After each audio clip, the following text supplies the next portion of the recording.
So first thing you want to do when you come in is check your knob on your manometer and make sure it's still tight, okay?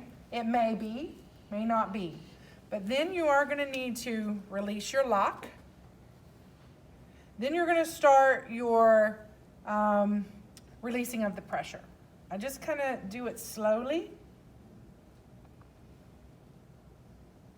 We didn't put a lot in, so it might be kind of hard to see it actually releasing. We may see a little bit.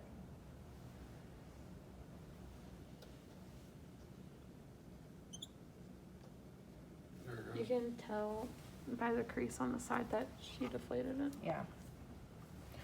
One other thing I want to mention to you before we move on, I should have said this before, is that this outer edge is pretty hard, okay? And so if you have a patient with a lot of tissue, yes, belly, it could kind of cut into them.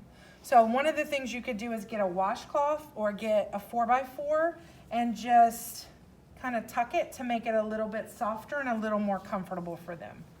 That's just one of those tricks of the trade that we try to do. Okay. Now that we've released the pressure, I'm going to just sit here and watch it for a couple minutes. Make sure it doesn't start bleeding. Then what I like to do, and you're not going to find this in any book. You're not going to find this on a video, I don't think. My video now. Is that you're going to release it slowly, even at this point. And what I like to do is, since I have to push down to release the belt anyway, I actually just put a little bit of pressure on the whole device as I'm kind of just pulling out the belt. I don't pull the belt completely out either, because if I needed to put it back on quickly, if they start to bleed, then I don't want to fight with having to get it through there. I have it there. Okay, then I'm going to just release and then start gently raising my FemoStop and kind of sitting it to the side.